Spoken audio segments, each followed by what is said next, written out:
Hello, good afternoon, good evening around the world.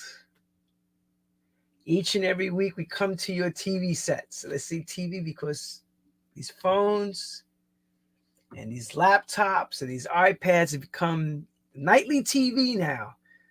And I've been blessed to have a way to come to you right from my camera, from my studio, and bring some great talent and stories that we have not been able to document before. But thanks to the freedom of expression and this show, we've been able to get some incredible stories. But before I start to share stories, you know how many of you know me, and I always talk about, we've done Paradise Garage shows before, like stuff about the garage and the dancers and things like that.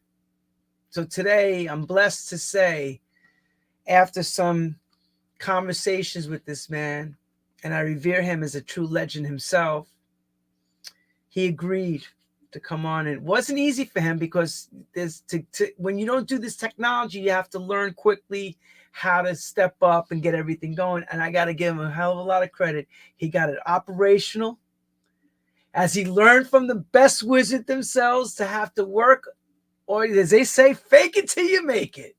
That's part of the Broadway way, right? Heard that from record promoters, DJs, artists, you name it. Fake it till you make it, right? So is everybody getting comfortable now? Here we go. Welcome to True House Stories. I'm Lennny Fontana, coming out of New York City. And this week, we're staying homegrown Manhattan. Long Island City, Uptown Manhattan, you name it. But every so often in life, there's game changers. Or more or less, a person takes two sticks and creates fire, right?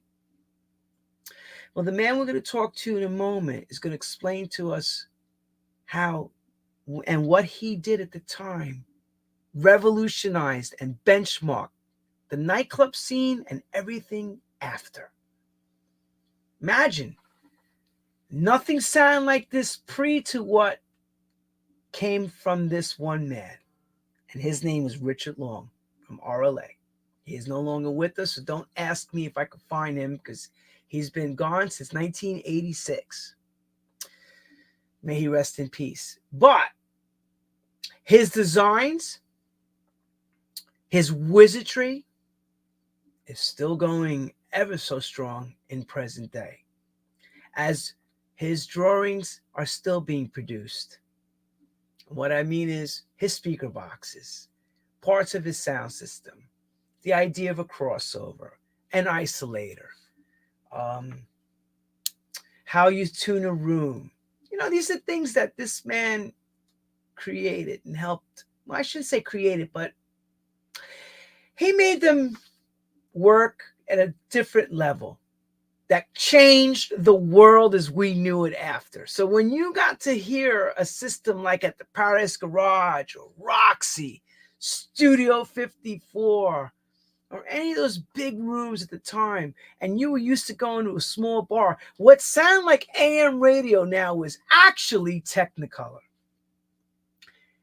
This man, Robert Coleman, who I'm bringing up in one moment, sat there for a good 15, 16 years with him. And off camera, I got a chance to speak to him about what was taught to him. And he explained it like this. He said, it's called this and that. Which means if we got a drywall now, put sheetrock up, I have to learn, I got to get that done. If I got to wire speaker boxes and start soldering, and we need to get that done to get this job done. If I got to get up on a ladder and hang those speakers in those big clubs, whatever had to be done was done. If I had to deal with the clients myself and the drama, because with every creative person, I've always learned, comes craziness. You know, it's like the science. They're just so damn smart, but yet some other things lack.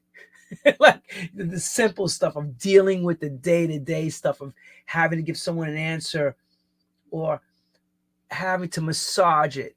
they're like, F that. They'll get it when they get it. I don't care. You know, and we got deadlines. We got, you know, and what's unfortunate is where Robert's sitting at a desk and a phone's ringing from a club owner. It could be a mafioso person saying, where the hell's my shit?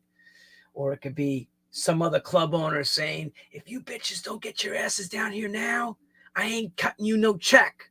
You know, and Richard's in the back, just tell him anything. We need to get it done. Don't worry about it. We'll get it done. And one other thing I will say before I bring him on. Alex Roser said it correct. If I would have been in studio to do studio sound system, I would have been the famous one. But because Richard and I didn't work out, Richard's system went in there, and the rest is history. And not to say Alex Roser is not a genius, because Roser Custom Sound did many sound systems, from Nicky Ciano's Gallery, Max's Kansas City. That was the sound name, Roser Custom Sound. But when RLA came on board, it's like push the curtain aside. Game changing. I'm going to leave it like that. Game changing. I'd like to welcome from Manhattan, New York, Mr. Robert Coleman to True House Stories. Glad to be here. We love you, Robert. You know it. Yeah. Robert, I want you to tell everybody how you're doing, because you haven't been on camera in a long time. And, you know, some people saw you in the Joselle Ramos film that was the Larry Levan thing. And they were always wondering if you were okay. And I know you pop in and out on Facebook. Yeah. Let everybody know how you're doing, because you've been through a mill and back. Well, it's been a trip and a struggle. Funny thing is that I was thinking about how you mentioned about Richard and Alex. Alex was very much into pure sound. He wanted it to be as close as live as possible. Richard, on the other hand, went off with doing bass and sub-bass, which will fill a room, and you can't help but to vibrate with the sound. You get up, you start dancing, and it takes you over. But it was all an amazing journey. Oh, I bet. I know it was. Yeah. Because you guys were creating fire. Yeah. You know what I'm saying to me? Yeah. Richard was like a volcano. There was nothing else like it to that Richard sound. There was nothing like that. I mean, Roser, yes, you had other sound companies doing their thing, but Rosner was the benchmark at that time, to the early 70s into the mid 70s. But also Rosner, I don't think did anything on the size that Richard was doing. Because Richard got into doing large rooms, where Rosner was doing smaller stuff, like the gallery and stuff like that. They're smaller rooms, so it's easier to, address. But large sounds are very difficult because you have to worry about acoustical treatment. You have to worry about the space and to fill up every cranny of the space. And Richard described it to me like this. If you were walking down a long corridor and you have lights in the ceiling, your lights, the flow of the lights have to overlap each other for it to be equally good. And Richard always made sure that all of the sound in the room is equal. And he would always analyze it with his spectrum analyzer, which made it very much on the level of correctness. But Richard was like a father to me. He taught me everything. He taught me how to work. He taught me how to solder. He taught me how to drive. He taught me how to do this. He did plumbing. He You know, he was a mastermind, and he was good at everything he did. He even made a pair of pants once, which was amazing. I mean, just pick up something, and everything was technically correct. It wasn't like slapstick and bubble gum. And everything was in code and correct. Well, that's what makes him who he is, I guess, a true wizard. Yeah. He was an amazing man. I never seen anybody to be so well equipped. You know. But I'm going to ask you before you get into Richard's story, so we have a little background knowledge of you. No. Pre to Richard and you learning about RLA, what's your involvement and what were you doing in your life at that time before you got into the craziness of the disco sound and all that? Well, it's funny. I went to school, and in high school I went to Fashion Industries, which is a high school for fashion design. Mm-hmm. I took up fashion because my brother, who was 18 months older than I was, he went to art and design. And my brother was going to school with Frankie Knuckles. And Frankie Knuckles actually stayed with us for a few months because his mom kicked him out of the house for him being gay. So Frankie was here, and we had what is now called a house. All of our friends would come by after school, and we'd have not parties, but we'd hang out and have fun and do different things and whatnot. So when I started going out, my brother brought me to this club called Bosco's. Bosco's was on 116th Street and Madison Avenue. Now, very few people would venture into that neighborhood at night. Anyway, I was sitting there and I was my brother kept insisting, keep smoking cigarettes. So I'm sitting there in a cloud of smoke, and my brother brought Richard over and introduced us. And I'm like, well, what is this white man doing in the middle of Harlem with a bunch of black people? But anyway, it turned out that he worked on their sound system so they would have a decent quality sound system. And their music was coming from a jukebox. But it was the first time I ever heard stereo. Because back then in the 70s, the 60s, as a matter of fact, you know, you didn't hear stereo very often. No, because radio was AM. A lot of people carried transistor radios, which was Yeah, you know, from Japan. I remember everything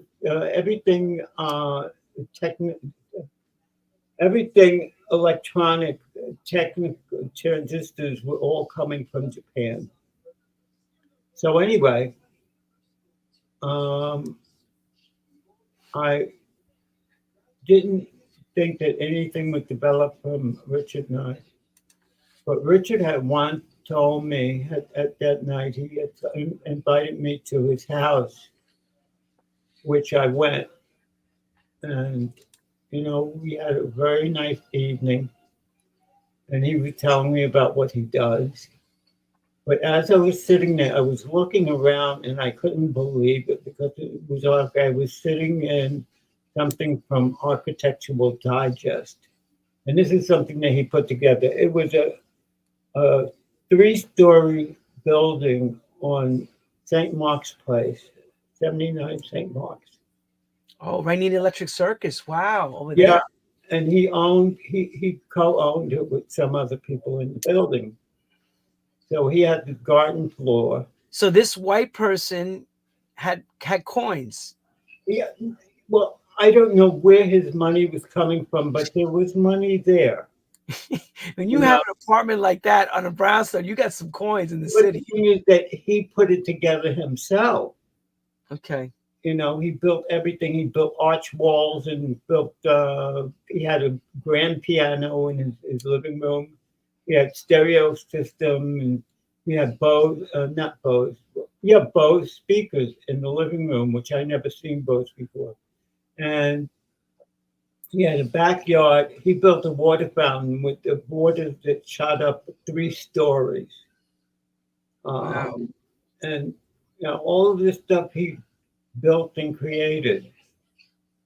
So I was very much interested in him, but we didn't really connect that much at that point.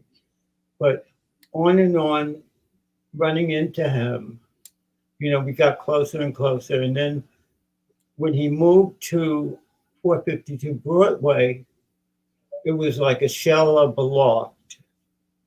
And he was building his home, his office, his workshops, and a disco all in one.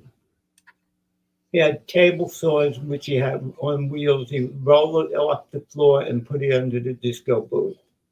He would have tools galore. Whatever tool you needed, he had. And that's where he built his speakers and the work that he did with his electronic components and stuff like that.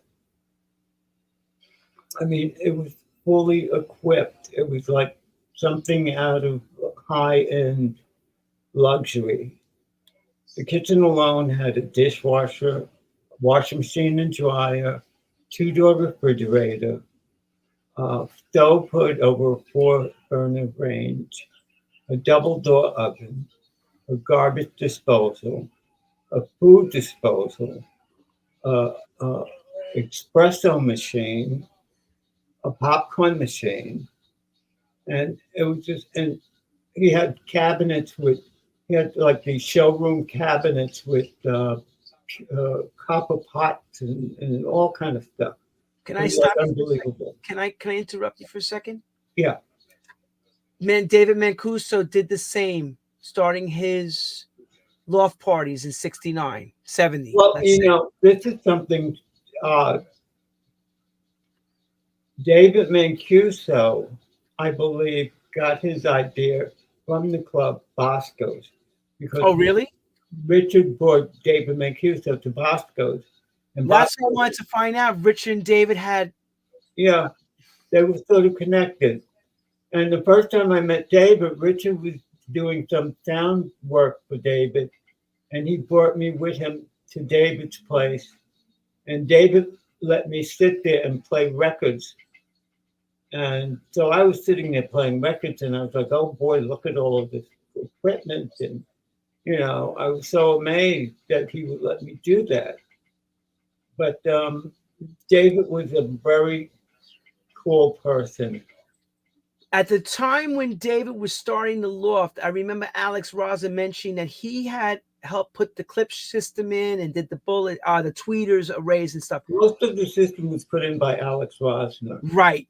Was Richard working along Alex at that time? Actually, it was right after the end of Rosner, Richard and Rosner. It was right when Richard stopped working for Rosner. It's like when Richard. I want people to know that Richard Long worked for Alex Rosner. Rosner, yes. You got that, everyone, right? He was working for Alex Rosner up until they did Les Jardins. That was done with what's his name? John Addison. Yes. Yeah. I was gonna say because that's where Bobby DJ got the Doro played and Michael Capello. Okay. Yeah. Yep. John Addison's club. Yes. Yep. And I worked for John Addison too. John Addison did the Ice Palace, which was a professional hockey ring in this business building on 10th Avenue. It was up on, I think, the 11th floor. I don't remember, but it was up high, and it was where the New York Rangers would practice. And uh, Alex Rosner, Alex Rosner, John had put a dance floor in the middle of the ice skating rink and had a bridge that goes over to the dance floor. And so I was there one night and I was skating around and I was having fun. You know, Richard had did the sound system, so I came as a guest. But then Richard asked Alex, do you need help? And he recommended me. And so Alex, I keep saying Alex, John Addison said, yes, I could use him. So he had hired me. And, you know, between him and Faye, they were a routine. Yeah. So that's got to be around 75-ish, 76, around that time. Around 74, 5-ish. Yeah, it's because that's when Ice Palace was open. Yeah, yeah. And also Le Jardin was around that time too, 74, 75. Yeah, I think Le Jardin was actually before 74. Well, I'm saying with the Richard Club, SoHo was opened at 74. Let me show everybody. Okay, so I have one picture we found that Robert had put up. I grabbed it a while ago. That was SoHo's dance floor. Now that was Richard's workroom, his living room, his dance floor, and if you can see at the back where that star is pointing to the back, lower is a water fountain up on the ceiling. I mean, and then he had a carpet on the wall to absorb sound. He had air conditioning, and he put that place together like that by himself. But Joe put the star in. But that was held. So when the young Larry Levan was at Continental Bats, his first after Continental Bats, he gets the job at SoHo Place. Larry Levan spinning at SoHo Place, SoHo Place, which is owned by the award-winning Richard Long on the sound system. Yep. And that's the DJ booth at the SoHo Place. That was the DJ booth, the Thorns turntable. That's where underneath, that's where he put his big table saws and stuff, and all his tools for the dance floor. Under the booth. Under the booth. Wow. So basically during the day, it's a workshop. Yes. For making speaker boxes. And building a sound system, the whole deal. Yeah. But at night. Up at the end of that loft space, you had a second floor, which had a bedroom and electronics shop. And we were putting together electronic equipment like his crossovers, and he did mixers at one point. But the mixers didn't work out too well. But crossovers were it started the whole thing of people using crossovers. To your memory of the SoHo Place, since it's the first his first professional club he's doing. Yeah. Did you guys have Berthas in that room? Was there anything like that? That was before the Berthas, but he had what he was doing at that point, which he totally disagreed with at first. He was using GLI speakers, who I was also working with too. GLI speakers? GLI. Wow. Because they were doing large speakers, and Richard was in cahoots with GLI, so they furnished speakers for Richard. And it turned out that what totally turned Richard off with GLI, because it was an error that happened. I don't know if you remember Enchanted Gardens. Yes, that's in Queens, in Douglaston Manor. Yes. They put GLI, Richard put GLI speakers in there. And one night, the speakers caught a fire for some reason. and everybody had to leave the club and stuff, and the fire department came and whatnot. So at that point, Richard said, "No, I'm going to start building my own speakers." Oh, I see. So I see. So he was contracting from GLI the boxes and then installing them and then setting up the systems. Yeah.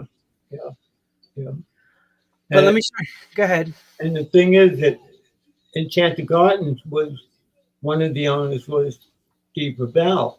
That's right. Now wait a minute. Steve Rebell was hired in my junior high school.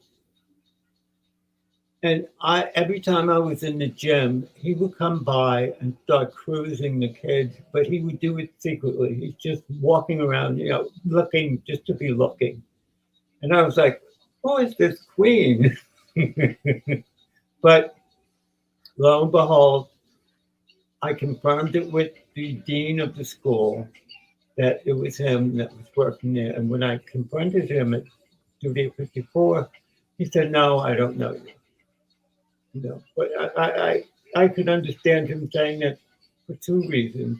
One is that he didn't want to be identified with the school for some reason, and the fact that he had no reason to want to be identified with me, because who am I? Right. But it was so ironic that it would happen that way.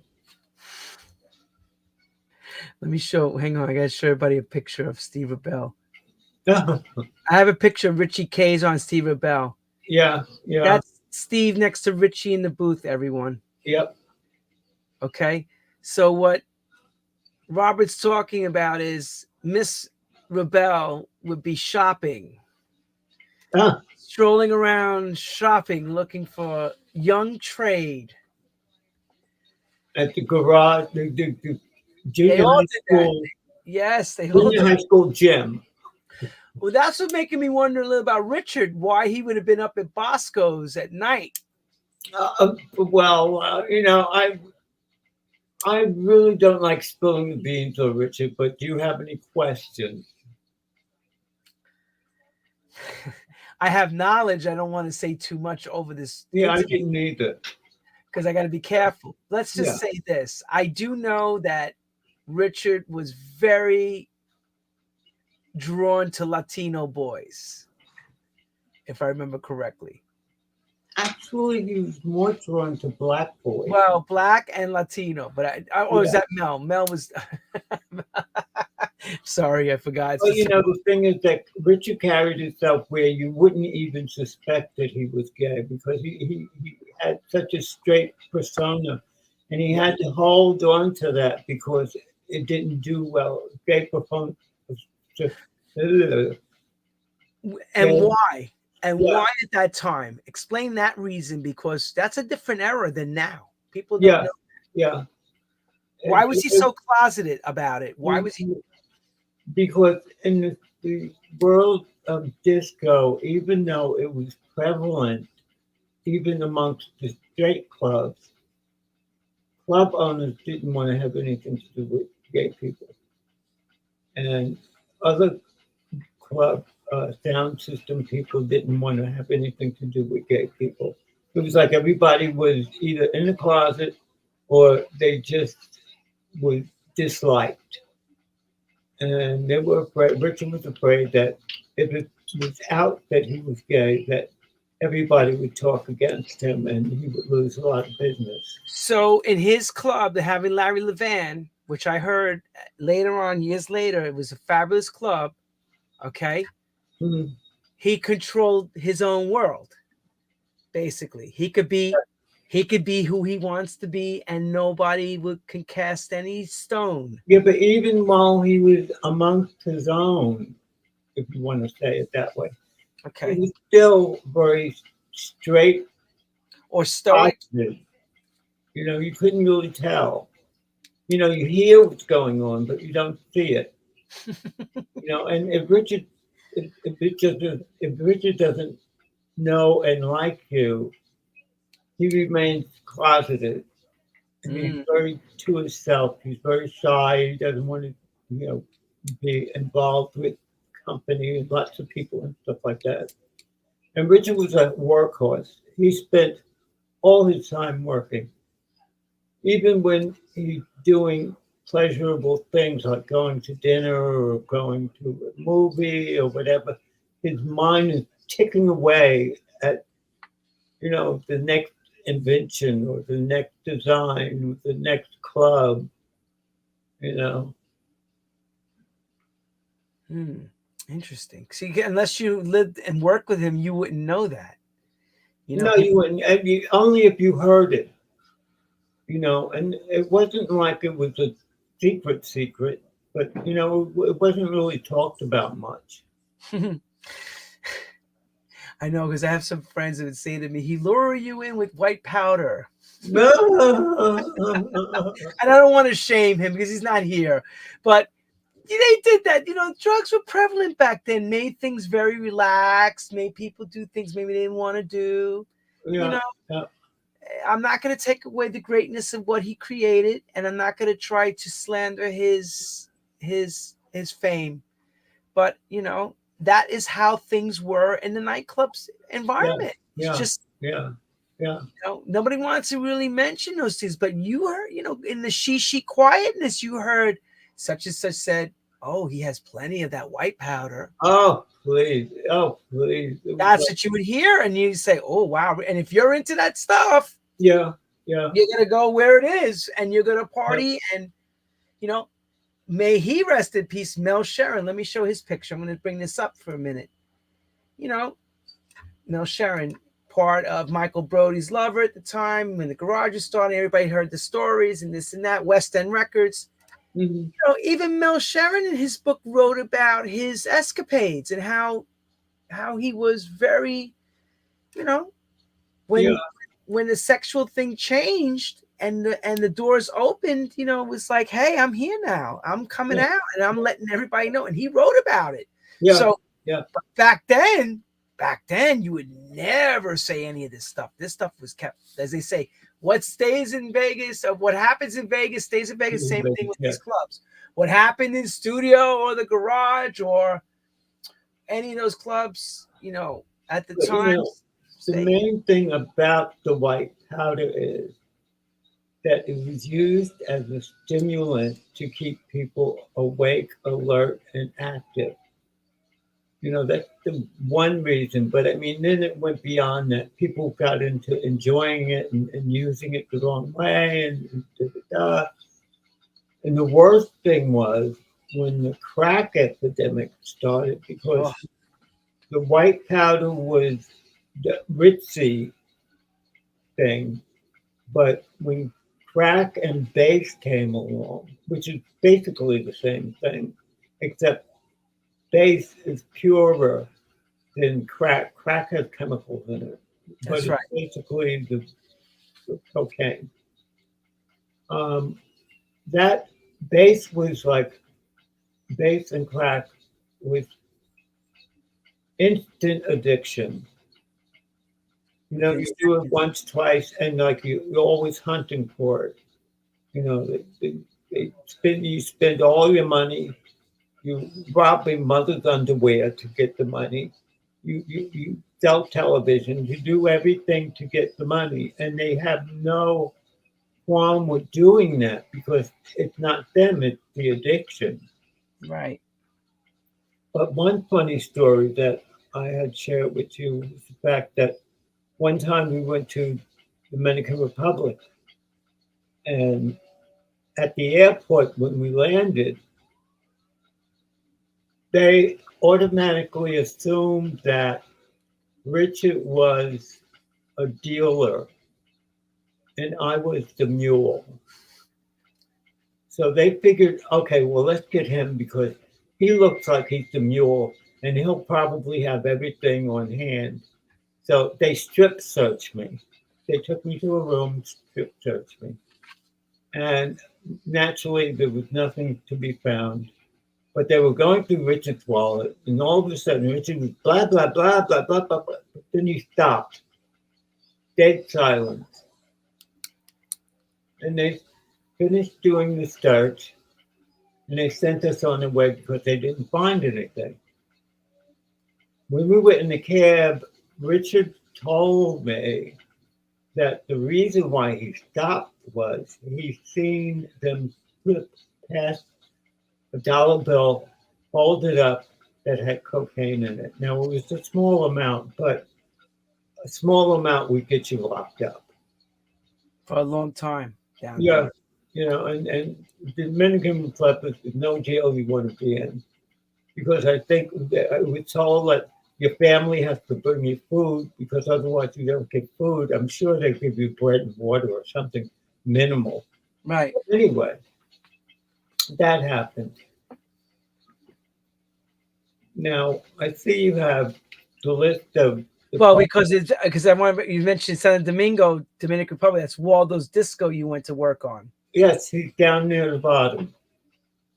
He's the third club at the bottom. Village Nightclub, Waldo's, Zanzibar, Studio, St. Regis Hotel, Trinity in Hamburg. My friend played there. Jens Lazat was the resident there. Tomorrow's, Regine's in New York, Regine's in Montreal, Paris Garage, Larry Levan, Michael Brody. New York, Francois K played at. Melons, La Club, La Folly, Infinity. Infinity was Jim Burgess. Halston's Fashion Salon, of course, that's where Halston did his work. His work. Gas Station, I don't know that room. Emmanuel, I don't know that room. Emerald City, I know that. Franco Ayamela played there. Elephas, that's Jimmy U in Queens. The Elephants in Hunter Mountain, you have a story to tell us in a moment. You will. Dorian Gray, I played there. I know that room.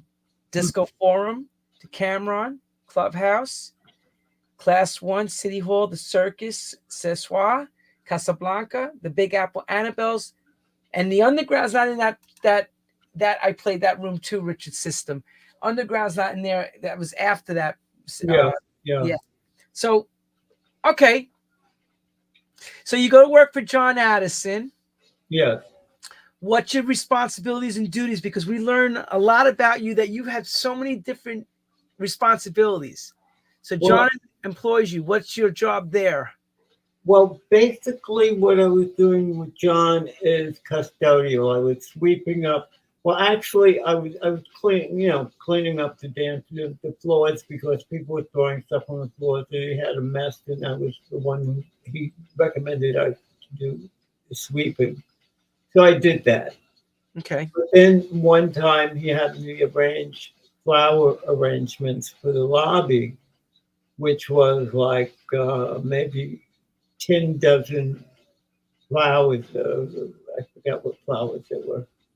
But I arranged them, and then he said, okay, I want you to do the cotton candy machine, which was like, I couldn't believe how messy cotton candy was.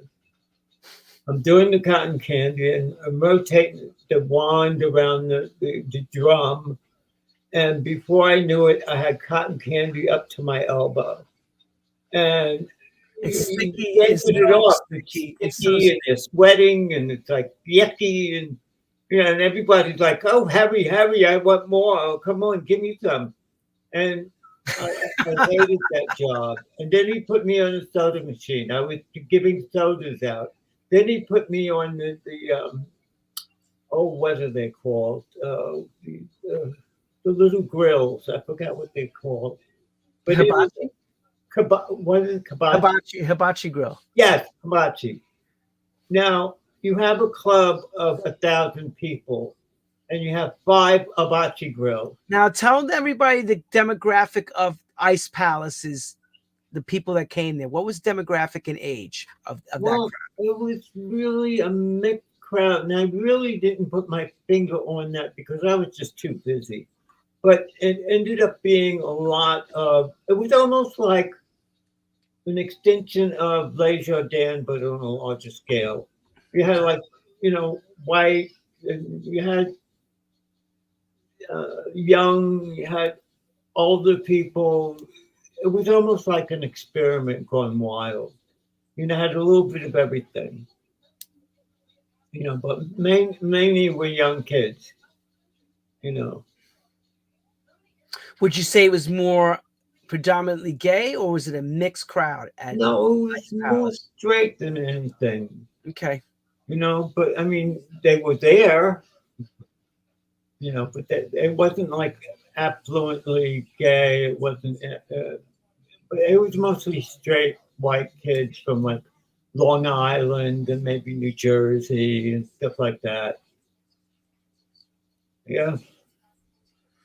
But And John how, Addison also owned a club which didn't last, but it must have lasted maybe 2 weeks, I think. It was called the Superstar.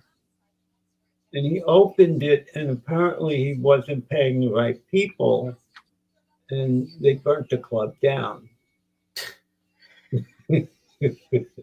what goes up Must come down. must come down. If you And don't it have, was a shame because it was a beautiful club. I mean, it was huge. It was like it had several layers and like terraces looking over the dance floor, and it was really a wonderful space.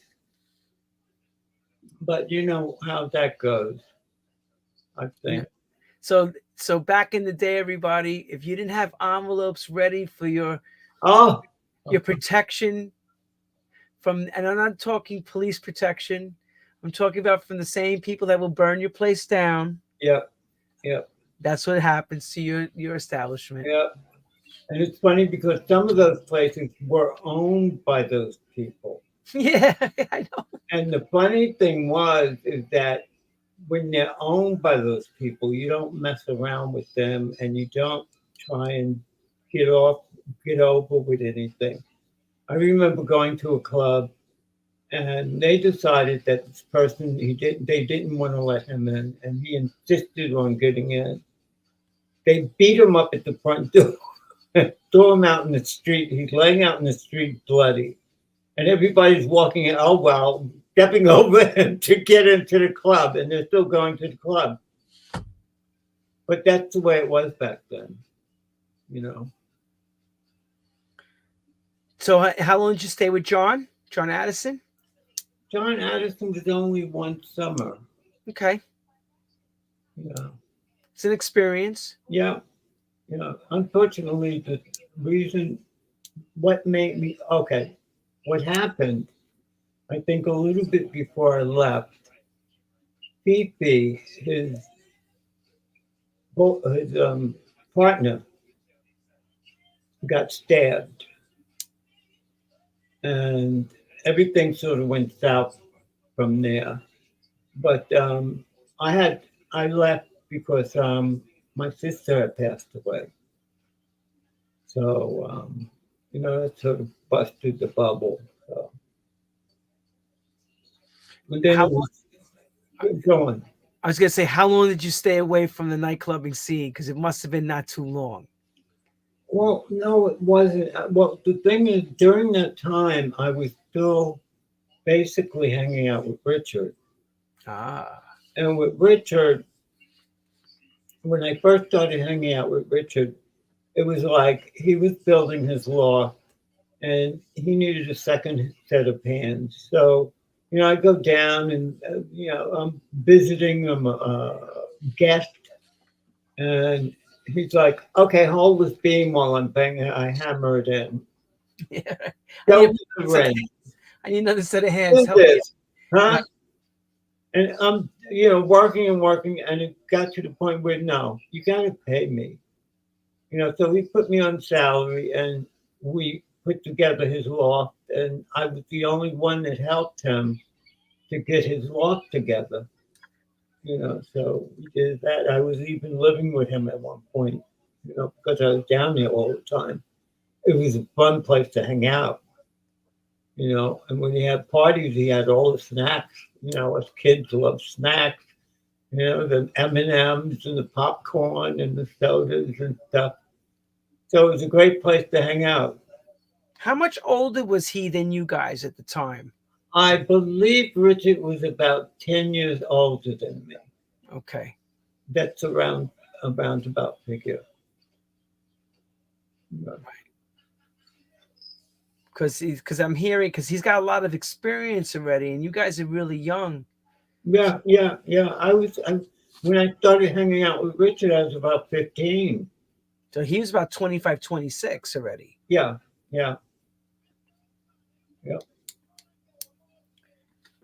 when do you officially begin to really start to work at RLA, like officially? I would say it was about 74-ish. Oh, Because that was when he opened up the club, and he had to put me on the payroll for the club, and then I was doing help with him with working, getting it together and stuff like that. So maybe 80, maybe 73, I started getting paid from him, and then when 74 came, when he opened up the disco, what Richard's intention was is to create a showroom, and he used this club as his showroom. So whenever he had a customer, he'd bring them right to his loft and let him see what he got. Yeah. ah, okay. So he was actually creating what pre-garage became his master showroom and a Well, smaller scale. well the odd thing was is that Larry knew he was good. How did Larry know that? Because Larry comes from, this is all new to everybody. I Well, mean, the thing is that Larry was before the continental baths. Larry was doing house parties in the Bronx, and everybody would go to the house parties, and he would fill the room. He had a following. It was small at that time because you only get so many people in the house, but it was popular. And when he went to Continental Baths, he already had his beginning experiences. So then when he came to Richards, it was like the place exploded because Larry pulled in so many people because Larry's so popular with other people, and he was it was like Larry, Frankie Knuckles, David Mancuso, Nicky Siano, and all of us were like the little rascals. And we hung out together. We would, go to each other for advice, and we borrow records from each other, and da da da da da da. And so Larry was able to gain a following that filled up Richard's place. And so he then was able to bring. It's like, okay, Rich, I'm playing for you, and just the invitations started like kind of like the Pied Piper, play your flute, and they yeah, all. yeah, they're following the Pied Piper, and Larry had that mystique about him that I do remember. He always had that. yeah, and the thing was, he filled the room. When he first started, as soon as he started, the room was full. It didn't like have to build up any. It was just packed, and everybody supported and put their contributions in by creating mailing lists and stuff like that. And we would send out twice as many mailing lists as twice as many invitations than the room would hold.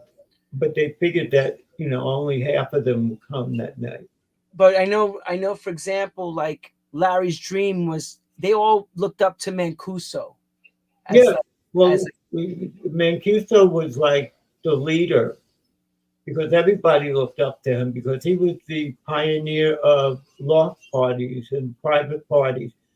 Larry liked David Mancuso and what David Mancuso represented and did for disco or clubs.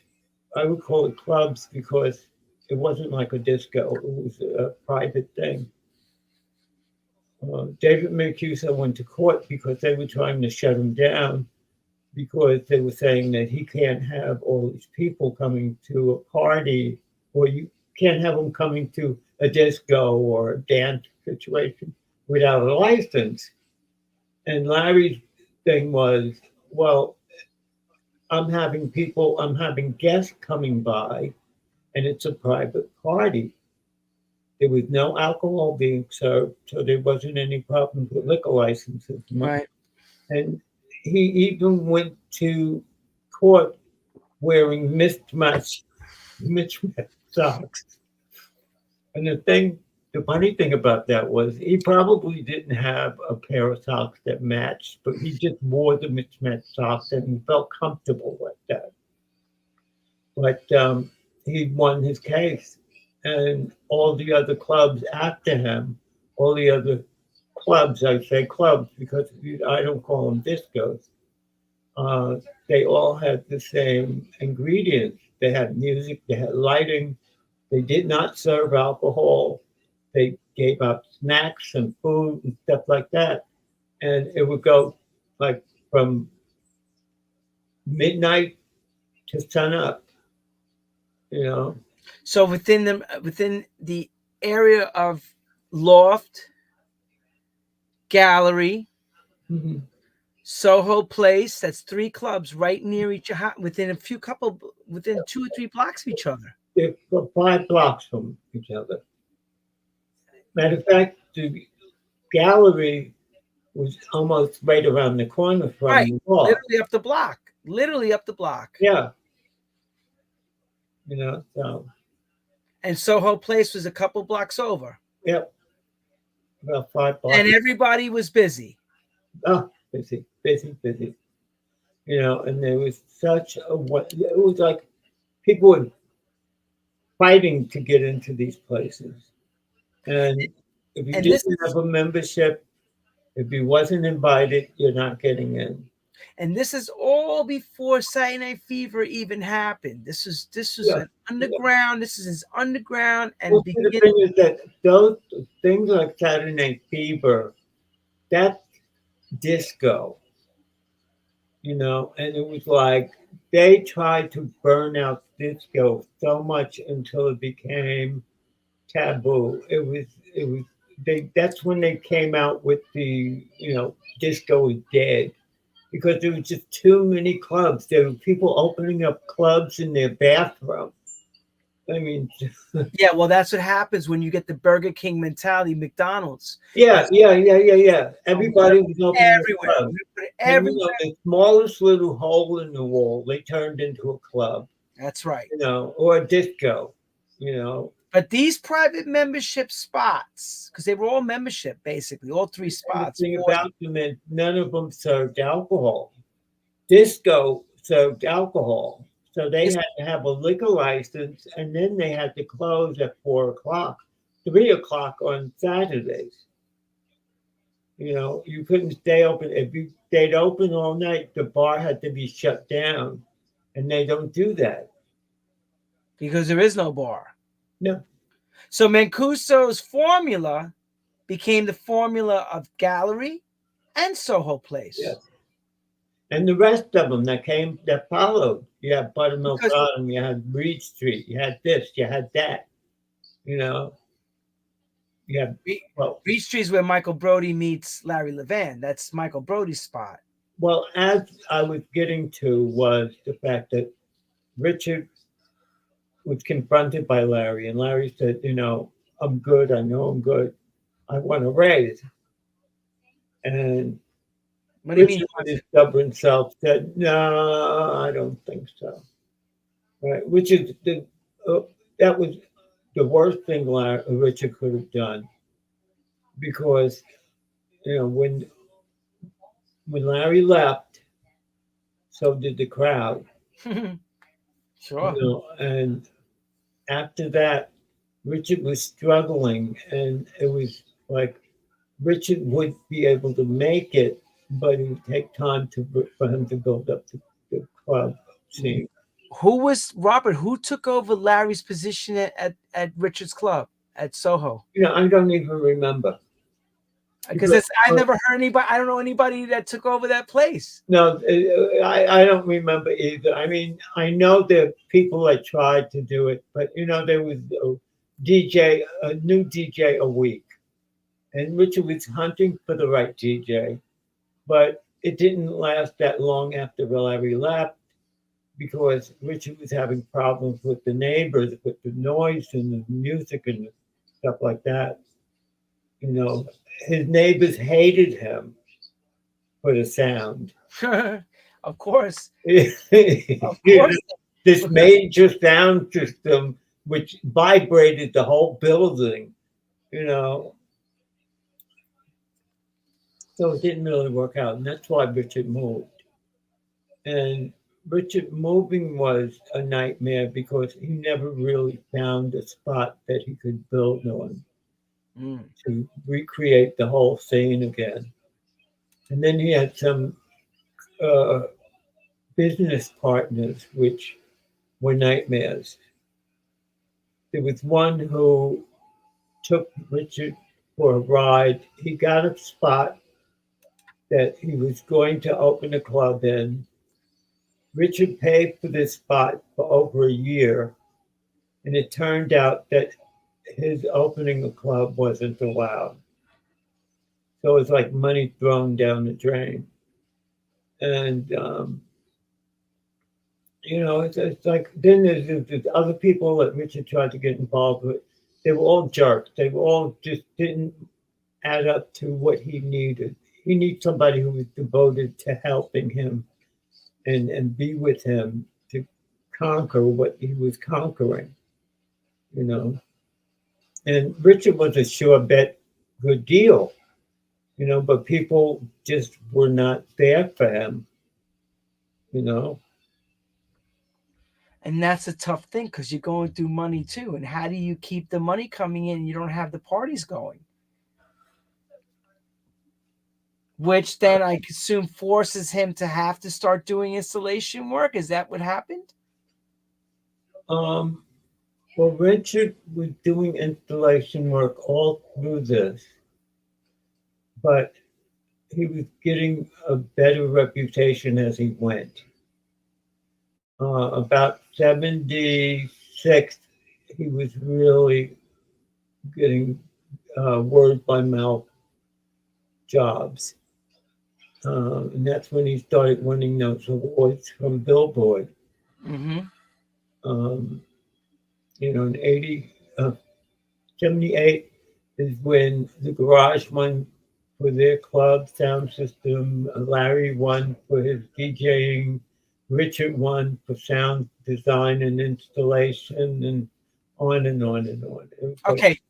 Okay, so that's an important part to this story of Richard Long. Okay. Let's go to the year 1977. In 1977, a lot of things happened. Okay. 2 major clubs open up the same year in New York City. Okay. One being Studio 54. Okay. The other one is Paradise Garage. Right. The third part of it is later that year, Saturday Night Fever comes out, but that's not important. What came down? Saturday Night Fever comes out that same year. That's not important for what we're talking about with Richard Long. Richard does both these clubs, studio and garage. Yes. Michael Brody's idea was to have the wider element of Fire Island as his crowd. Yes. Larry Levan being another crazy, let's say crazy queen that she was. He wanted that system to be perfection because he felt he waited 1 year to open this room. Well, you know, the thing about Larry is that Larry, with it not being said much, Larry was very much into the technical part of sound systems. And that's what I want you to explain, that whole thing that happened up into the garage opening and what Larry Levan was doing, Richard. Okay. Well, Larry and Richard were friends. So no matter what was going on, they were friends. Even after Larry left Richard would come by and they would do checking sound systems and whatnot. And Larry would tell Richard what frequency they would have to start the tweeters at, because if you go too low, you'll have voices in your tweeters, and that's not going to work. And then he was going off on lights. He wanted strobe lights would go instant lit and instant out. He didn't want them coming on slowly and fading out. He wanted the flash of light. And he was very technical, and he knew what he was doing. He knew what he was talking about, and he even influenced Richard a lot, you know, because they would test things at the pre-garage, you know, because Richard had set up a small system for them while he was doing the main floor at the garage, because they were having parties where they had sawdust on the floor and ladders in the room. You know, they had sound systems on tabletops and things like that. And you know, it just amazed me how the attitude and charisma that Larry had. He would walk into a room, everybody would catch eyes on him, and he would have the confidence. He wouldn't be discouraged. He wouldn't be, you know, bashful. He was just there, and he was like royalty, where he walked into a room and everybody respected him because they knew that the way he carried himself meant something, and it did. You know, I got so much influence from Larry just by the way he acted and presented himself in the public. You Well, know, you so the thing is that, as I said, with me, my brother and I, Frankie Knuckles, and Larry was very much with Frankie while Frankie was going to art and design. I think he was going to, oh God, I forgot the school he was going to. FIT, No, Larry. Erasmus High School.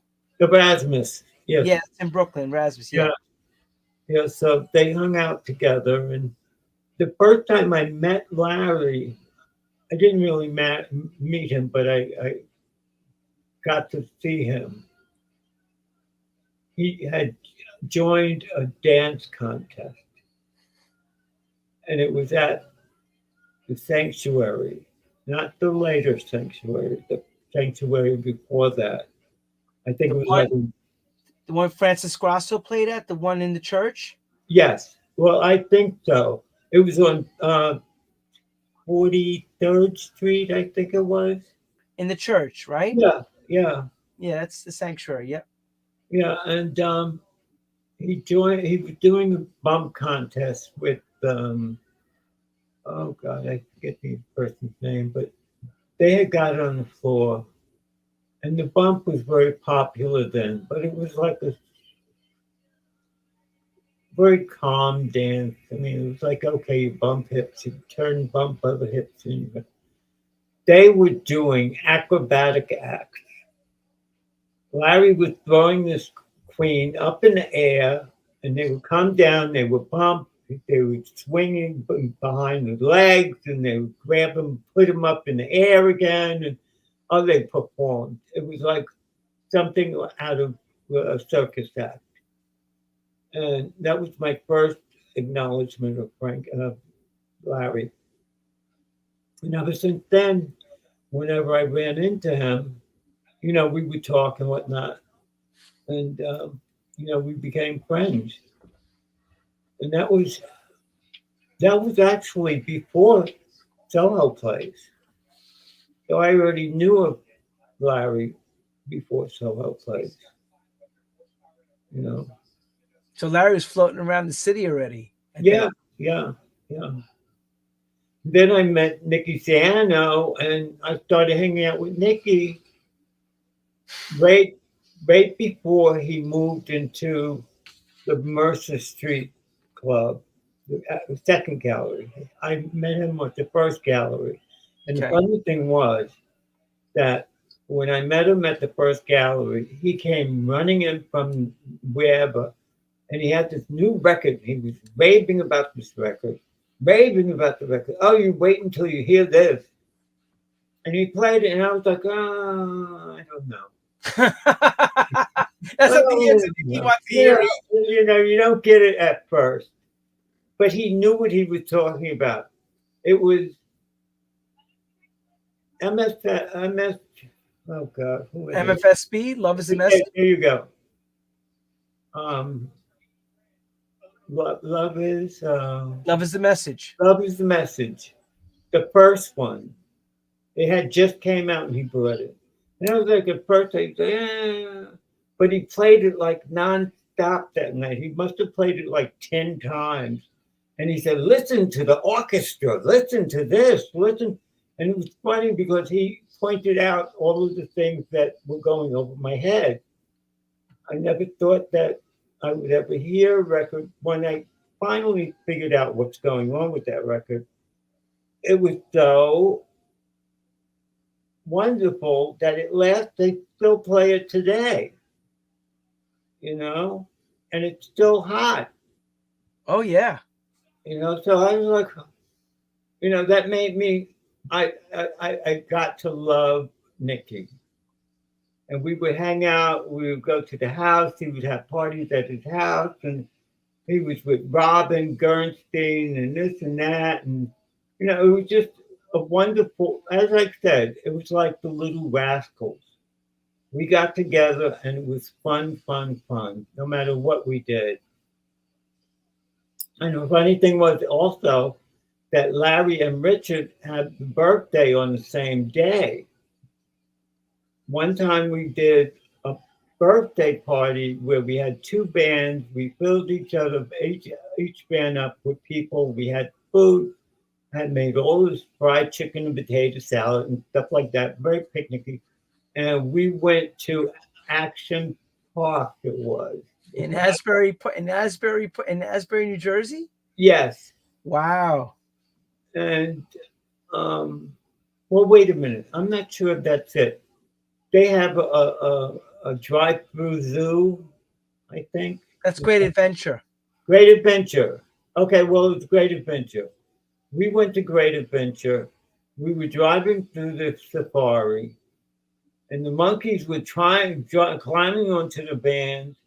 And the only way that we could get it off is we speed up and stop real short. So the monkeys were flying all over the place. And, we had so much fun. It just sounds more like at the time, even though you're working, people don't understand how much everybody was hanging out, just hanging. No, but that's the thing. As long as we got the work done, we could hang out while we work, and we could have fun. That working for Richard was like a dream job because, if you decide to take a lunch for 2 hours, you go for 2 hours, but you come back and you make it up and you try to catch up with your work. And you could take the day off and he's okay with that. And da-da-da.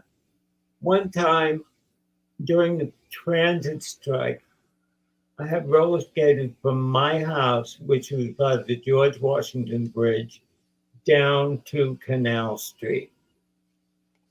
Richard was floored. Look at Robert with skates. Yeah. It's Robert. He knows how to skate. Yeah, I skated all over the place. I skated in California, New Jersey, Virginia, New York. My favorite place was the Empire Roller Rink in Brooklyn. That's where I learned to skate. My first night at skating, I spent most of my night picking myself up off the floor. Of course. Yeah. And I was determined to learn, and I did. And that was the best place to learn because you had real pro skaters there. They wasn't playing. And they didn't come to fight or they didn't come to lounge around. They came to skate. And they skated and skated. Did you actually work on the system of both 54 and Garage? Did you do any work on that at that time? Were you involved? Yes, I did. Matter of fact, the Garage, the night it was supposed to open, it must have been sub-0 degrees out. It was cold. It was frigid. People were lined up outside. They came early. They were lined up in the cold, and they were out there. And we were freaking out in the garage because I was on a ladder wiring speakers, and there was part of the sound system that didn't get in from the airport. Mm-hmm. So we were hustling and bustling, trying to get themselves to this place together. And finally, the shipment that came in from the airport, there was people waiting for it so they could run it back to the club. Right. But we felt so bad for the people who were out there standing in the freezing cold. And but we finally, when the doors opened, we were maybe a couple of minutes late from opening, from the correct time, and it turned out that it was really packed, and it was a successful night. That's the console that Richard did, and the thing is that the equipment on the front of the console um, pivoted up and down to get the right angle for Larry to play his music. And that console was the first console that everybody now copies because it was so popular, Yeah. you know. And With the hydraulic motor, yeah, and the section where the mixer is, so that it could sit wherever 45 degree or 90 degree. yeah. And Larry kept it very 90 degree, if I remember. Yeah. He didn't like the slope. He liked it flat. He liked it like a Yeah. J. Well, mostly flat. It had maybe a slight angle on it. Just So those snow queens were outside angry, uh-huh. and Michael Brody's probably yelling at everybody. When is this Come on, get the system together. Come on, get it together. Come on. Larry's going crazy. He's like, oh, God, where's the sound equipment? Where's the soundproofing? We didn't put the soundproofing up because it was just too much. Right. And the room was put together without the soundproofing. And actually, the system sounded bad when he that first night. It was acceptable, but it wasn't up to par. No, because you had to you had rushed it. There was no way to get it to sound right. Yeah. It wasn't fine tuned. It didn't have the right acoustical treatment. It was, he had to bring other people in, like he had Al Firestein come in for the acoustical treatment, which he's the acoustalog. He's a soundproofer. So, Robert, to your recollection, system went in first and then the sound absorption was put in later? Yes. See, people thought that room was built around the system.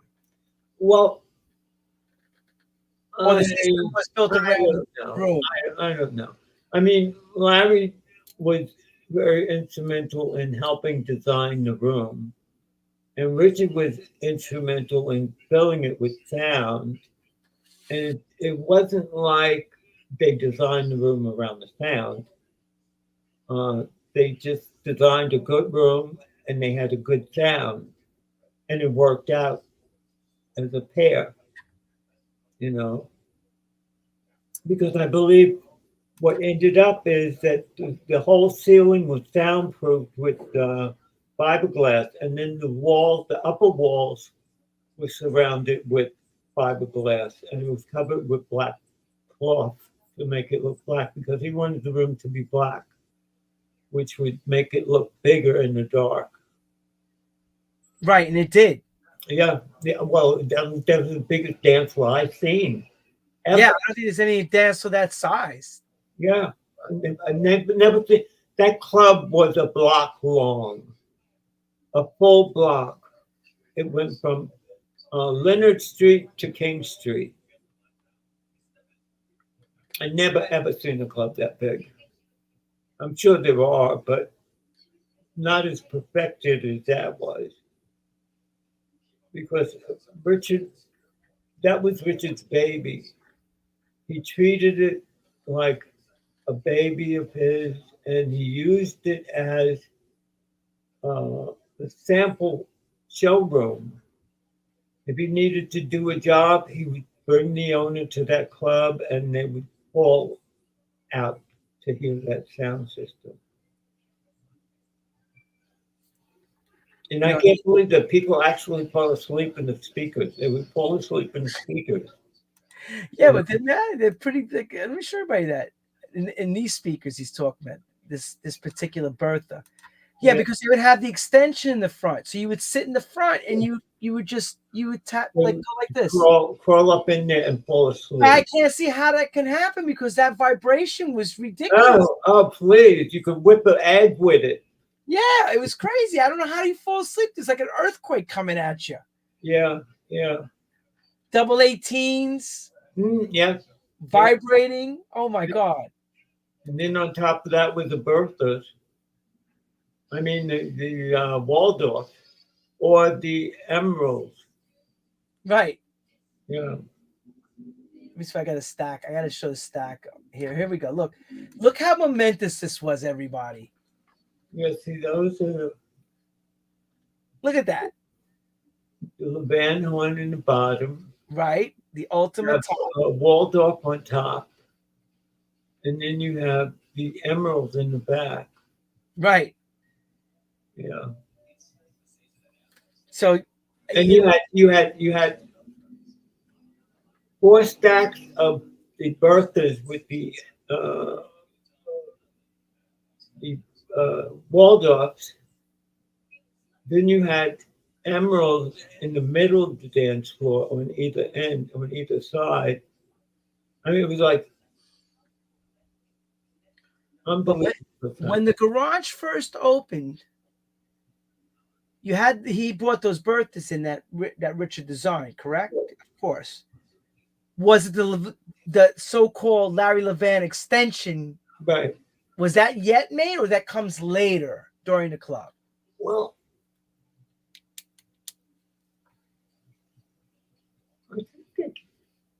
I don't know. They came close to each other, but I couldn't tell you because it's so long ago. I can't remember. But I know that Larry wanted the Berthas to be called Larry Levan horns, but Richard decided to design the extension, and then he called it the Levan horn. Which it wasn't like they called it the Bertha with the Levan horn with extension. It was the Levan speaker. They called it. I mean, if you break it down, it was the Bertha with the Levan horn, but people just say it's the Levan horn. Yeah, I want that box with the extension on it. Yeah. I mean, that dance floor was no joke. No. That dance floor is no joke in no way, Yeah, and that's not even crowded. That's just that's already late in the morning. People, Yeah. No, garage was crazy at 4 or 5 o'clock in the morning. It was nuts getting in 4 there. or 5. You come out of there at 11 o'clock and you get blinded by the sunlight. Yes. See, now nobody's seen this. This is on from the dance floor looking up to Larry's booth. Yep. So now garage happens, and Michael Brody is a little bit upset about what happens the night with the system coming late, and a lot of those people probably didn't want to come back, as the fairy tale has always said. When does studio come together for you guys for RLA? The garage opened first, and then the studio opened. However, the garage sound system was superior. And I mean, they were both superior sound systems, but the garage should have gotten more of a rave of sound than studio. But commercially, studio was the club to mention, and they always mentioned the studio because of the crowd it kept. Yes. It was a more affluent crowd of celebrities and famous people. Everybody came to studio. Well, that's what happens when the newspapers every week are writing about Halston's there, Burt Reynolds is there, movie stars. Everybody was there. And then this is what becomes the front of your club. Wait a minute. Was it, oh God, what's her name? Bianca Jagger rode a horse in the studio. And Nikki played that night. Nikki Siano played, yes. Yeah. But Michael Brody did not want from Paris Garage that look. He didn't want any of that. He wanted everything. No, he wanted the more down to earth people. The melting pot, if you want to call it. And unfortunately, with the AIDS epidemic, that's what separated crowds. Because before AIDS, everybody got together: the rich, the poor, the wealthy, the black, the white, the Spanish. Everybody came together and celebrated together. But the AIDS epidemic broke up crowds, and everybody stayed to themselves, more or less. It was still mixing, but it was very, tedious and cautious. Yeah. From what I remember in the original time when AIDS began, and I could be wrong, they had strange names for it. They called it the grid. They called the gay man's cancer. Ugh. They didn't know what the hell it was. They didn't know why everybody was dying. They started as the gay disease. And the gay disease, of course. That was the main thing. And being that it was called that, the medical industry and the leaders in charge didn't take hold to it and make it an emergency, which it was. And people were dropping like flies. You go out one week, you see 10 people, you see 20 people that you knew. You go back the next week, there's 5 people that you knew. They were dropping so rapidly, and you couldn't keep count. It was a mess. So much fantastic talent went with that. Yeah. I mean, the legions of people just dropped off the face of the earth. And, it's almost like the medical industry and the government had a lot to do with that, because they weren't paying attention. They just was ignoring it. They were saying, oh, it's a gay disease. Why should we bother? And they were cursing gay people for being gay. But then once it started spreading in the straight world, and, affluent people like Mark Hudson, he was the first affluent person that they made a big deal over. The poster child, basically. He became a poster person for this. Yeah. And people today are still dropping, but it's not as much, because finally they came up with the medication to sustain people's lives. Yeah, but those original cocktails that they were giving you killed more people than saved them. Yeah, it was the hope drug. Let me say this to everybody. What kind of happened, and I remember experiencing seeing it from friends we all knew that passed. Okay.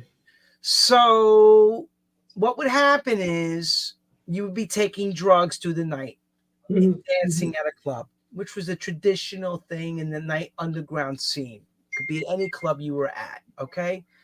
And what happens when you're taking those kind of drugs, your thought process or your gates are wide open. So you're not thinking clear. There's a lot of different drugs going on. There's heroin, there's crack, freebasing, a lot. And another thing was a lot of things were done with IV. So people were sharing needles at that time. Also, the sex. The sex was also another problem was no one cared and protected themselves and thought about, No. Well, the thing is, in the beginning, they didn't know how it was spread. So people didn't take into consideration what precautions they were to take, And the thing is, once they started finding out, people were still not protecting themselves. And they figure, oh, well, I would never get it. Or, this one looks good, so I know he's not going to have it. And they just take it upon themselves to delve into stuff that is more than they can handle. Right. You know? And then, yeah, of course, and changing partners and everything like that. One gets sick, 5 others get sick because 10 people get sick, whatever it was at the time. Yeah. So let's look at this, for example. Robert at RLA at the time in the office in Long Island City, coming back from Mexico, if I remember you told me. We're going to talk about his funny story. We'll get a little lighthearted about how crazy the Richard Long life was. So they go to Mexico to work on a system. And Robert will take it from here. He has to deal with some of the people, kind of like gangsterish, but I'll let him explain the story. Well, we went down. We flew down. It was Richard, Frankie, Zalewski, and myself. We were working. We must have been there for, it wasn't even a week, maybe 3-4 days. We previously put this sound system together, which was shipped down to them in advance. And so all we had to do was hook it up and put it in place.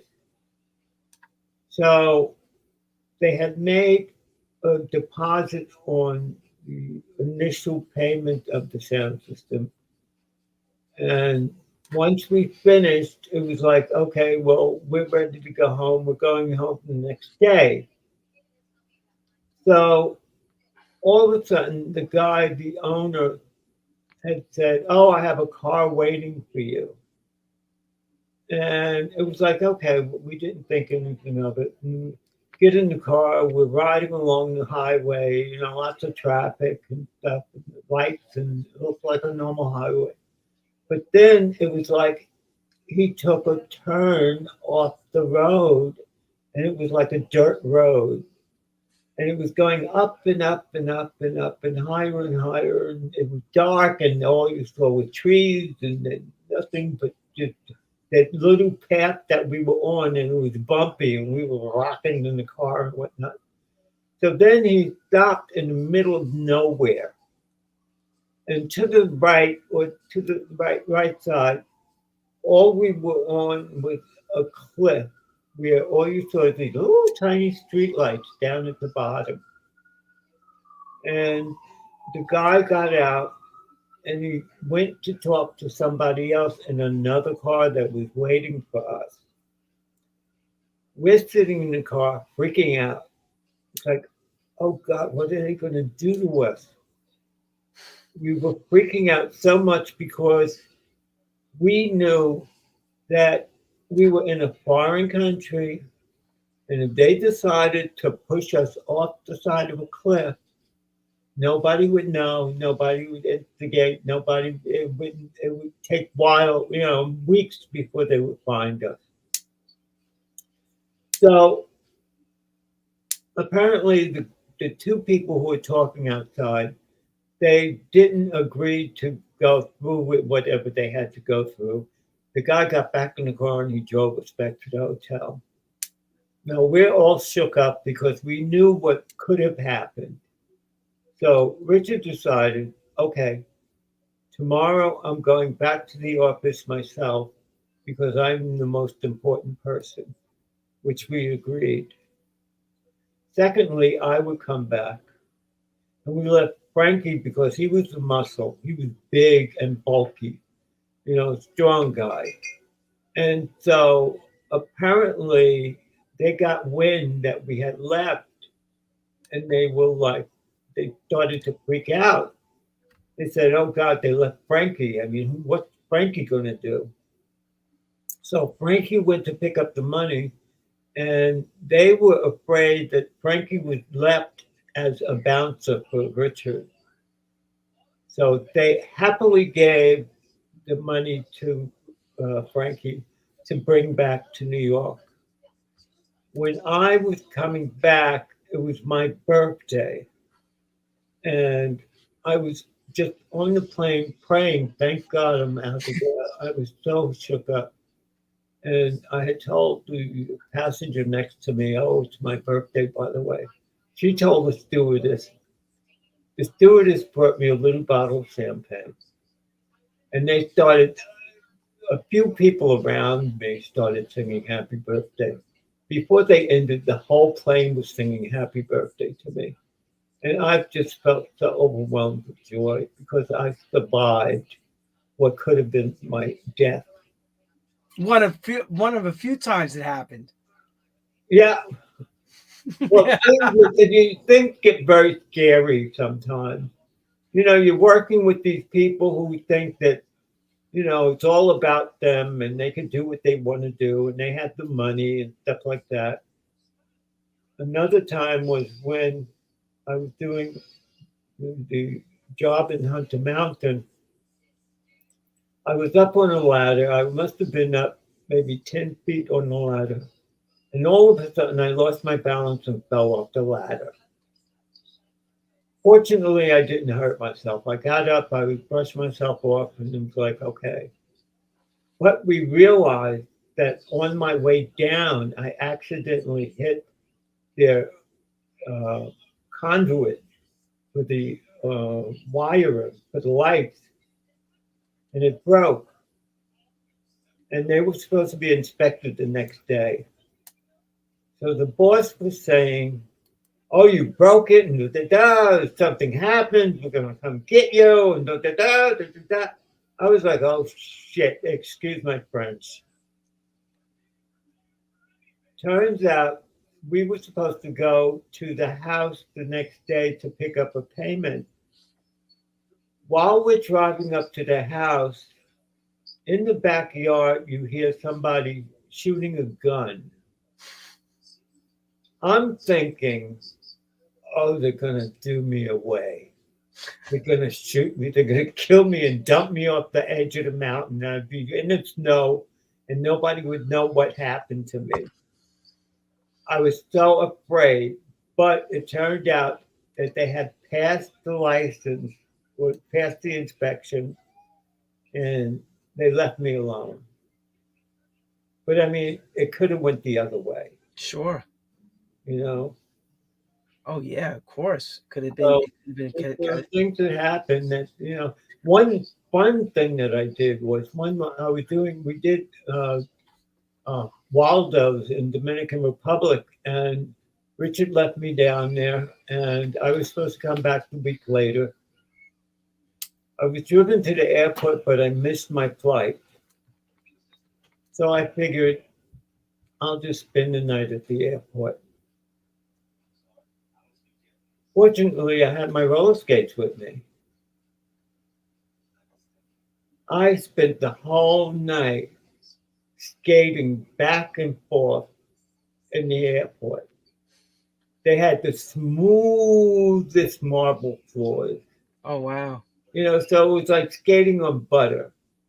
And all of whatever employees, the maintenance people or whatever who was there for the night, they were all gathered around and they were watching me, and I was doing tricks and whatnot. I entertained them. They loved it. I was thinking they would stop me because, I mean, who allows people to skate in the airport? But I had the whole floor to myself.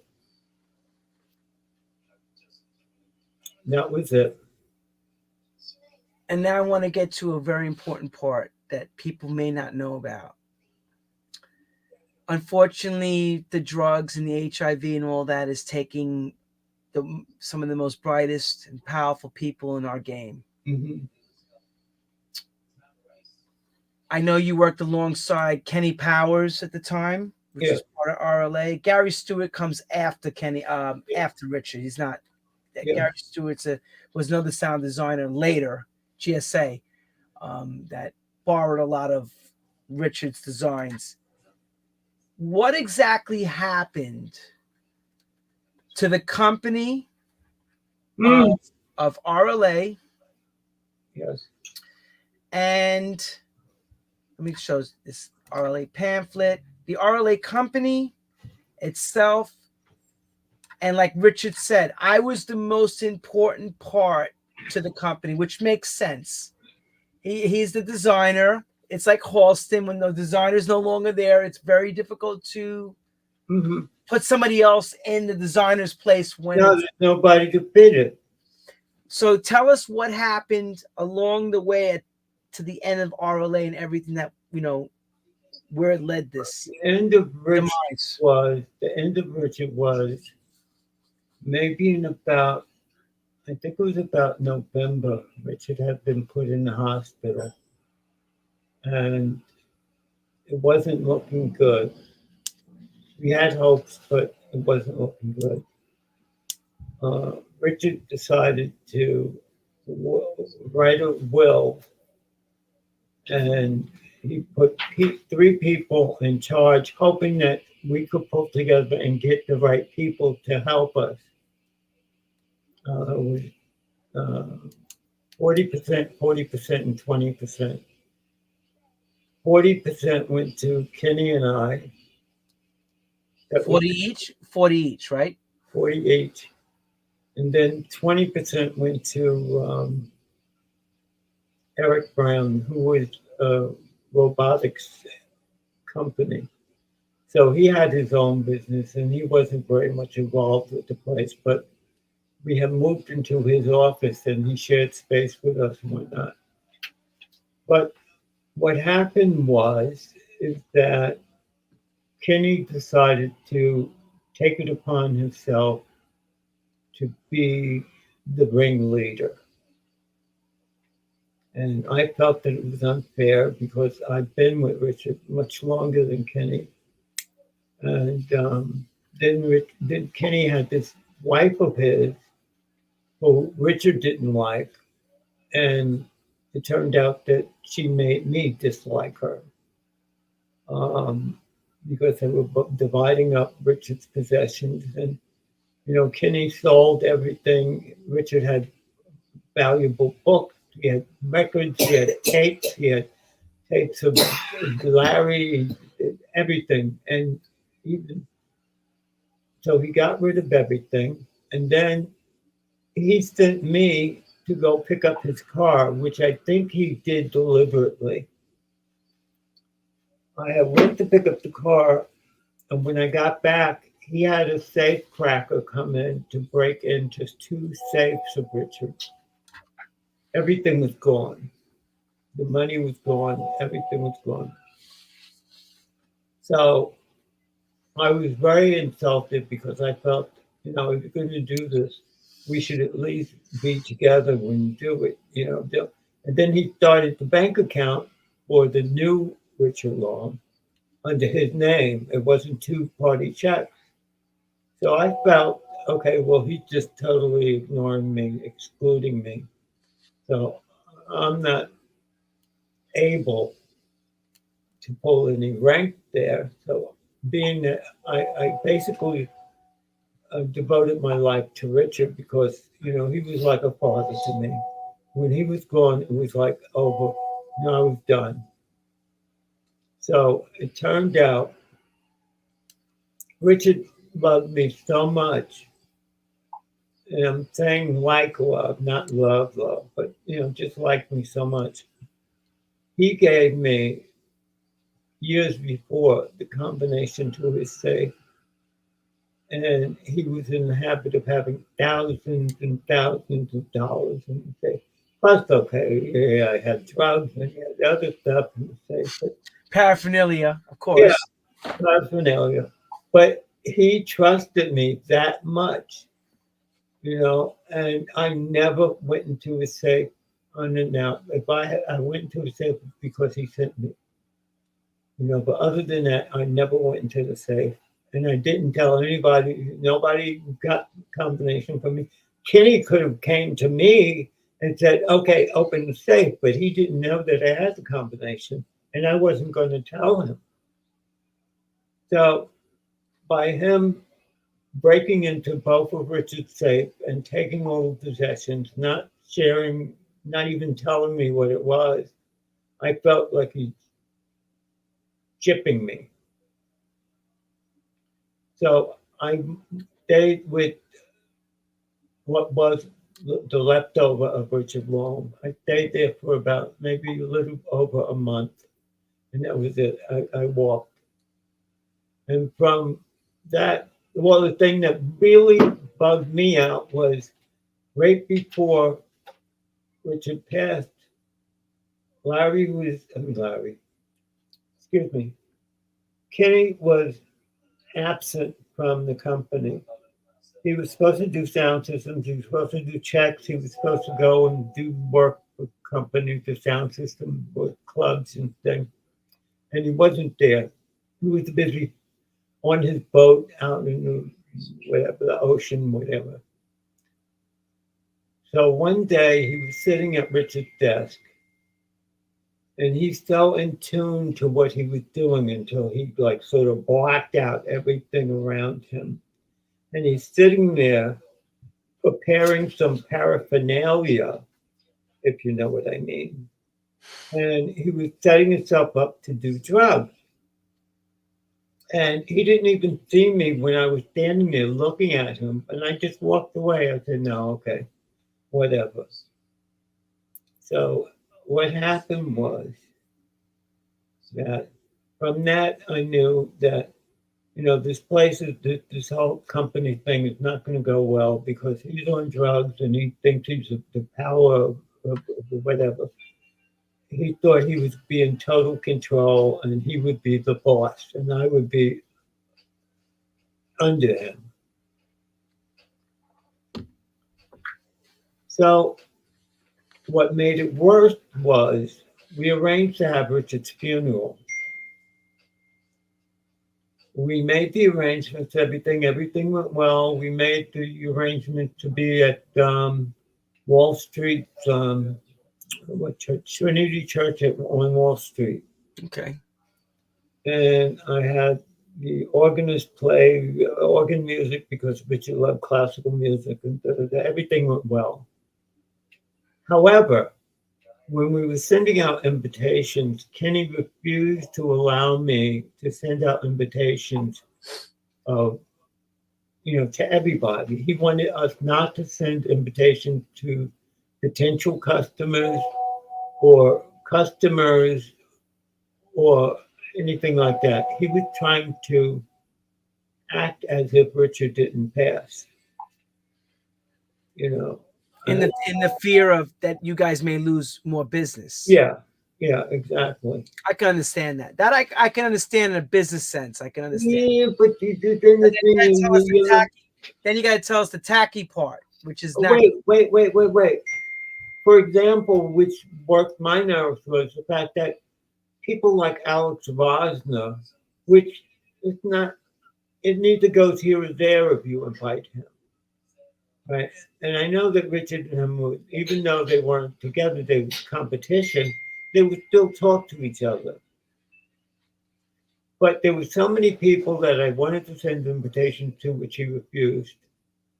So when we had the funeral, there wasn't too many people. There was enough people, but wasn't many people. Years later, I found out that he didn't come to the funeral, Kenny. But what he did was had another funeral without telling me. Oh, shit.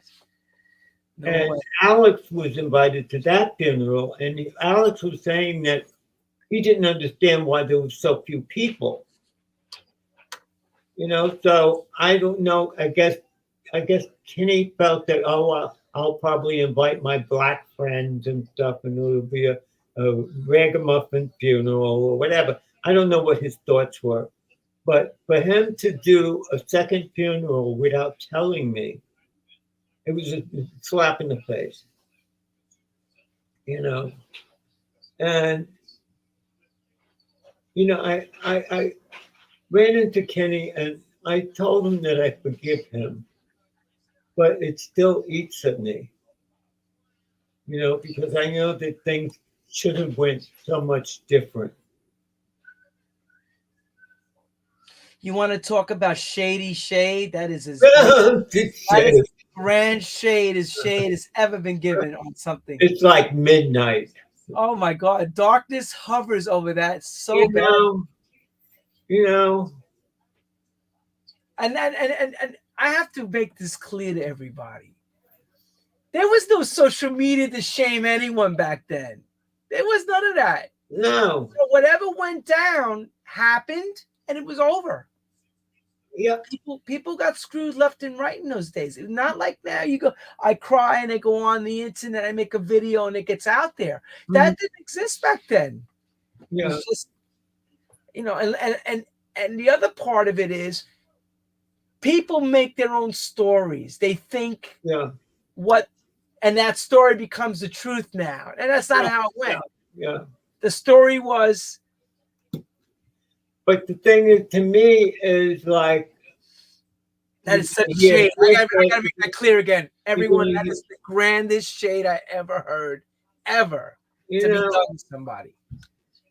My God. And, I just, and the thing that killed me about Kenny was he was a womanizer. And he was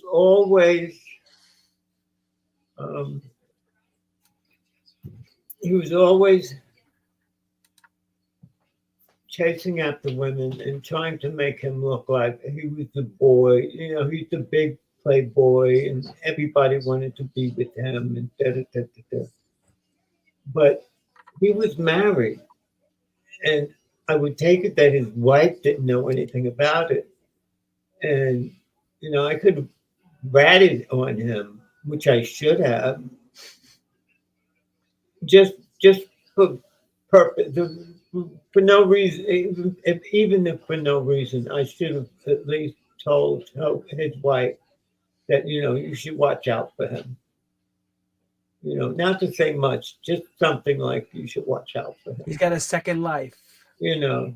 But that's how much respect I had for him. I didn't want to rat on him. But then so all this is around the same time, not too far after the garage is closing and everything's coming to an end. Yes. Well, it was like the end of an era. Completely end of an era. Because studio closed a little bit before that. That's right. Studio was already closed. Those, other than, I think, the Sound Factory. That's later. Yeah, that's later. But the thing is, that's the only large club that happened. Oh, except for the Tunnel. They were both big clubs. But after that. Well, Underground was still going. No, Underground was still going on in Union Square. Underground, Palladium.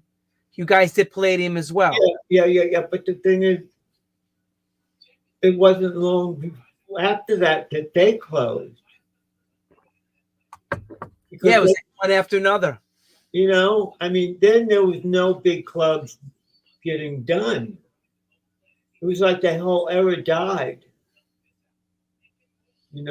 Well, because the visionaries that ran it are gone. So what do you do? Yeah. No visionaries. Yeah. And nobody's got the foresight. The city was against having clubs anyway. Right. They couldn't stand clubs. Look at everybody. Look how grand this dance floor. Look at the stage. This is the closing weekend with Gwen Guthrie playing, right? Look how, there was not dance floors like that, many in New York after that. No, not packed like that. And the thing about it was is the garage, especially with the garage, that was like home for a lot of people. People would work all week just so they could go to the garage and hang out. And they would hang out and spend the night there, and it was a place to be. And it saved a lot of people from the riffraff and the street mess that they would get into had they not had that place to go to. It was like a sanctuary for people. They could go and be safe. There was no fighting. There was no shade. There was everybody just having fun and hanging out. you know, and that was a difficult thing to accomplish. Yeah. And Larry had a multicultural crowd. Yeah, yeah. Multicultural. It was like the melting pot. That's right. So you leave there. I'm going to tell everybody this, and this is another thing. With Kenny, of course, and this man went on to do Seamster work, and he did these beautiful look at the work he did. For the medieval costumes, yeah. Dr. Ruth for the medieval festival. Yep. Bags. Look, Robert's very talented. Wasn't just like he was just a working with Richard. No, he went on. And even while I was working with Richard, I was still doing my own thing on the side, and I was doing the one thing that I enjoyed doing was I was working for a wardrobe company for movies, and I did coats for Danny Glover for the movie that he did. I did stuff for Rosie Perez, Madonna, for League of Their Own. I did Patrick Stewart. I did work with him. I did work with even Jerry Stiller. I mean, there's so many people that I met and opportunities that I got just by word of mouth, I was doing work for this one lady who, she has people working sewing for her because she was in the wardrobe business. And she giving me assignment, and she was like, "Oh God, what are we going to come back with?" I came back. She looked at the work and she said, "Oh my God, your seams are straight." As to say, everybody else was screwing up, making crooked seams and stuff. And she was surprised that I was really good. My first job in fashion was working for this doll hospital. And they were making doll clothes. I don't know if you can imagine how tedious it is to work on small little tiny clothes. And you got these power machines that go zip, zip.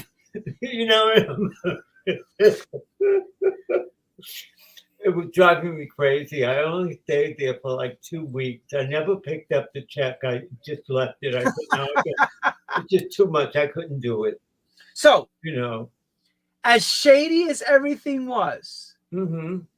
and as glamorous and also disgusting and debauchery and all that, mm-hmm. would you do it again? Well, it's funny. I wouldn't trade it in for the world. But you know what I came to? I went through a bout of illnesses. And I came to the conclusion that at this point in my life, I'm surrendering myself to God. And whether there's a God or not, I need to have something to believe in. And I do believe in God. And I went through such terror of illness until I feel that I'm only here because of him. I had PML, which is a brain infection. It paralyzed me. I got most of my movement back. I had 3 heart attacks, 3 bouts of cancer, a fractured hip, 1 leg is partially paralyzed. I'm diabetic. My doctors said that I had Parkinson's disease, which I don't believe. There was a point where I was shaking. My hands would shake. And they automatically tell, "Oh, it's Parkinson's disease." And I was like, "Oh, God." With everything else, this is all I knew. But the amazing thing, along with me being positive, the amazing thing is I'm still here. And I feel that it's only by the will of God that I'm here. And I decided that that's where I'm heading now. You know, I had my childish ways and did my childish things, but now I'm grown up and I have to do a grown up thing now. So all of that other stuff is behind me.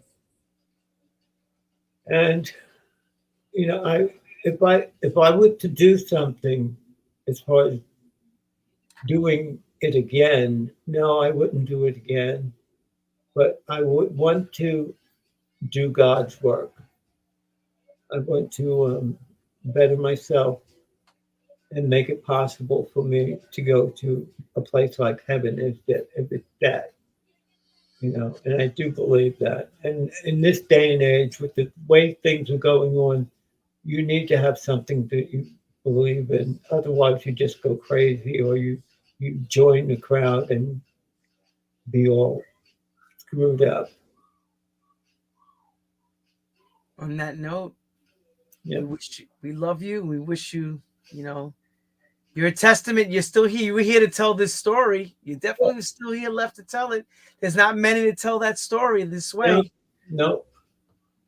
You know, I feel that my testimony is valid and very on point.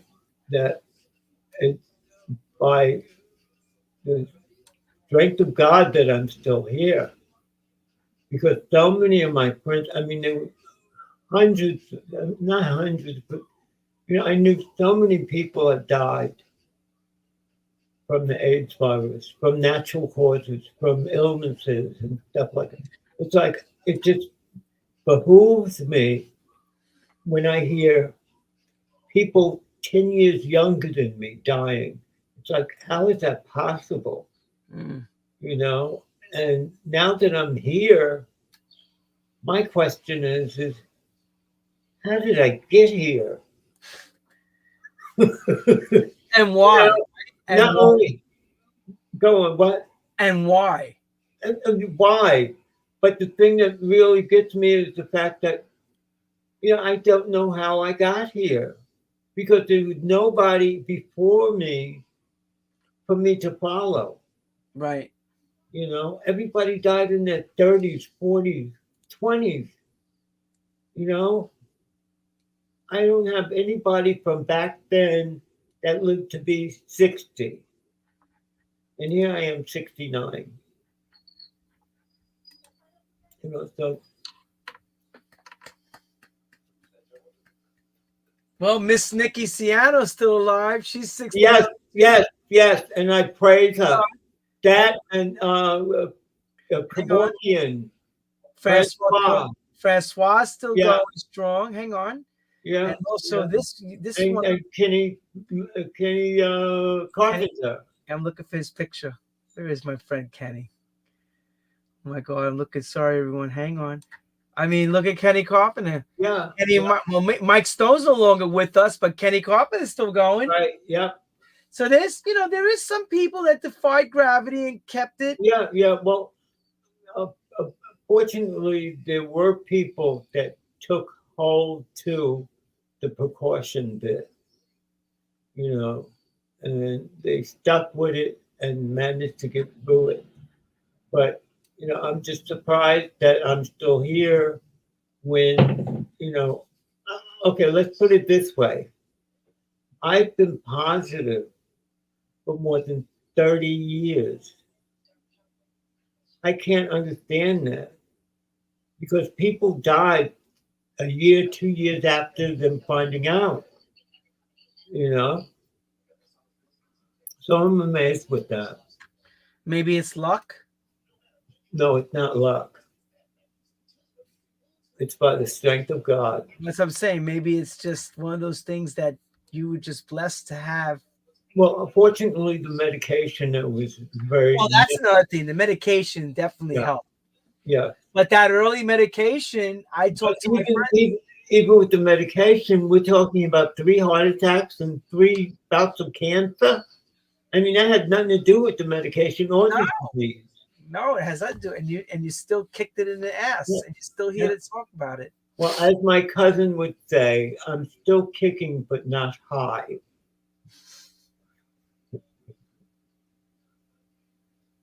Yeah.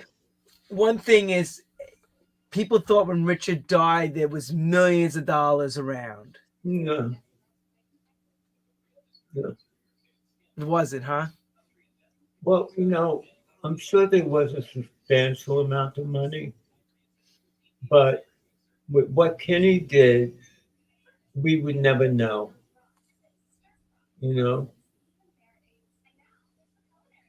I'm sure there was thousands of dollars because, not only did he get Richard two safes in his house, but he also got his bank account. And Right. who knows what was going on there. And he wouldn't let me know.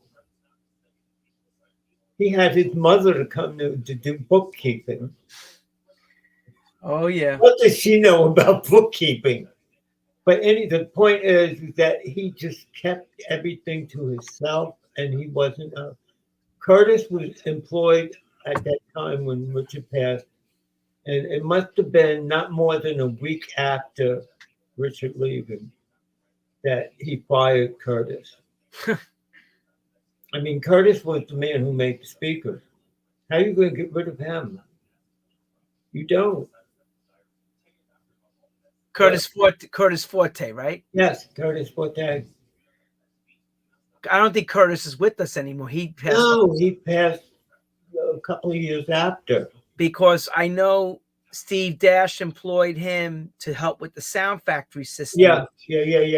Curtis built the quad boxes at Sound Factory. Yeah, I think it was shortly after the Sound Factory that he passed. Yeah, because Curtis did that. He was working for Phil Smith and Steve. Steve Dash. Yep. Yeah. Wow.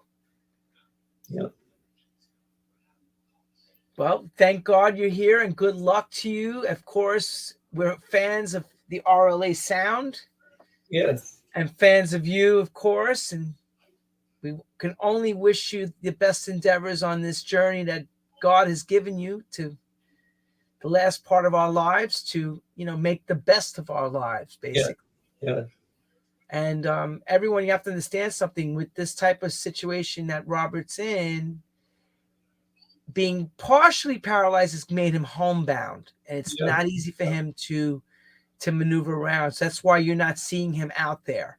But he's still going strong. Send him your messages on Facebook. He'd love to hear from you. And of course, if you have questions about RLA, if anyone knows those answers, is Robert Coleman. Thanks again, everyone around the world, for tuning into True House Stories. And next week, we take it down to Jersey with Roland Clark coming on.